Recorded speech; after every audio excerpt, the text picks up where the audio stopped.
ជំរាបសួរនេះខ្ញុំឯជាបណ្ឌិតទីសូនីនាងខ្ញុំគឺជាគ្រូពេទ្យឯកទេសផ្នែកកុមារ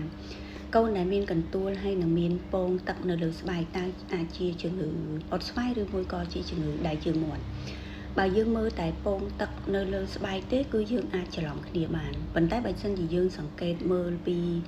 កន្លែងដែលចាប់កន្ទួលចាប់ដើមមើលពីកន្លែងដែលវាច្រើននិងលក្ខណៈកន្ទួលគឺយើងអាចបែងចែកបានដល់ងាយសម្រាប់ជំងឺអុតស្វាយគឺវាបង្កឡើងដោយសារតែពួកមេរោគ virus Varicella Zoster virus កន្ទួលហ្នឹងភាគច្រើនគឺវាចាប់ដើមនៅនឹងស្បែកក្បាលនៅក្នុងមុខនៅដងខ្លួនបន្ទាប់មកបានចាប់ដើមរាលដាលទៅកន្លែងផ្សេងហើយកន្ទួលហ្នឹងគឺវាអាចមានការរមាស់ខ្លាំងវាចាប់ដើមវិវត្តពីចំណុចក្រហមទូតមកទៅជាពងទឹកតមកវាទៅជាកម្រទៅជាតបៅស្ងួតហើយលបកកម្រ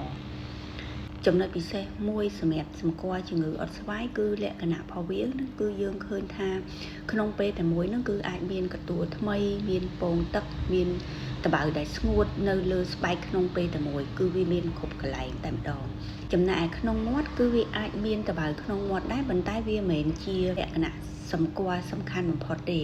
ចំណុចដែលចងចាំបានងាយសម្រាប់ជំងឺអុតស្វាយគឺវាមានលមាស់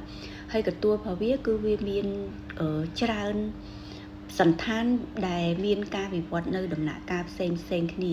ហើយវាច្រើនតែកើតឡើងនៅនឹងខ្លួននៅនឹងមុខ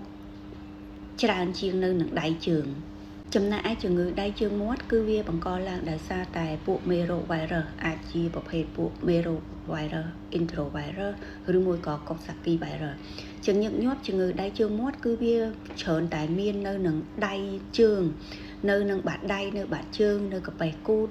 ឬមួយក៏មាននៅក្នុងមាត់ដែលធ្វើឲ្យកូនឈឺហើយនឹងមិនចង់ញ៉ាំឬមួយក៏ផឹកនៅនឹងខ្លួនជំងឺដៃជើងមាត់អាចមានដែរប៉ុន្តែមិនសូវជាមានច្រើនទេបើនៅនឹងបាតដៃនៅបាតជើងគឺវាជាលក្ខណៈពិសេសដែលគួរឲ្យចាប់អារម្មណ៍ថាជាជំងឺដៃជើងមាត់ហើយកន្ទួលនៅក្នុងជំងឺដៃជើងមាត់គឺវាអាចរមាស់ដែរប៉ុន្តែវាមិនសូវជារមាស់ខ្លាំងដូចនៅក្នុងជំងឺអុតស្វាយទេយ៉ាងទៀតលក្ខណៈសម្គាល់នៅក្នុងជំងឺដៃជើងមាត់ហ្នឹងគឺលក្ខណៈរបស់កន្ទួលហ្នឹងគឺមានសន្តានស្តៀងគ្នាដូច្នេះដើម្បីសម្គាល់ថាជាជំងឺដៃជើងមាត់ឬមួយក៏ជាជំងឺអុតស្វាយ3សំណួរដែលពុកម្ដាយអាចសួរខ្លួនឯងទី1ថាកន្ទួលហ្នឹងគឺច្រើនកើតនៅកន្លែងណាបើសិនជាកើតដំបូងនៅនឹងដងខ្លួននៅនឹងមុខស្បែកក្បាលបន្ទាប់មកវារាលទៅកន្លែងផ្សេងទៀតភាគច្រើនវាអាចជាជំងឺអុតស្វាយហើយប៉ុន្តែបើសិនជាវានៅបាតដៃបាតជើងឬមួយនៅក្នុងមាត់គឺវាអាចជាជំងឺដៃជើងមាត់ហើយទី2សំណួរដែលសួរខ្លួនឯងទី2គឺតើមានតបៅនៅក្នុងមាត់ដែរឬទេជំងឺដៃជើងមាត់ជាទូទៅគឺវាមានតបៅនៅក្នុងមាត់ហើយដែលអាចឲ្យឈឺពេលញ៉ាំឬក៏ផឹកចំណែកអុតស្វាយគឺវាអាចមានតបៅនៅក្នុងមាត់ដែរប៉ុន្តែវាមិនមែនជាលក្ខណៈពិសេសទេវាអត់មានច្រើនដូចជាជំងឺដៃជើងមាត់ទេលក្ខណៈសម្គាល់ទី3គឺកន្ទួលមានដំណាក់កាលខុសគ្នាដែរឬទេនេះជាចំណុចដែលគួរឲ្យចាប់អារម្មណ៍នៅក្នុងជំងឺអុតស្វាយគឺយើងអាចឃើញនៅលើខ្លួនហ្នឹងវាមានក្នុងពេលតែមួយហ្នឹងគឺវាមានកន្ទួលថ្មីមានពងទឹកឬមួយក៏មានតបៅស្ងួតដែលមានជាកម្រសបកចំណែកឯជំងឺដៃជើងមាត់គឺលក្ខណៈទូទៅរបស់វាគឺមាន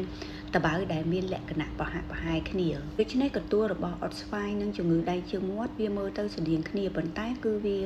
ជំងឺហ្នឹងគឺវាខុសគ្នាការដែលយើងស្គាល់ទីតាំងស្គាល់ពីលក្ខណៈកន្ទួលហ្នឹងគឺវាអាចជួយឲ្យយើងសម្គាល់បានងាយ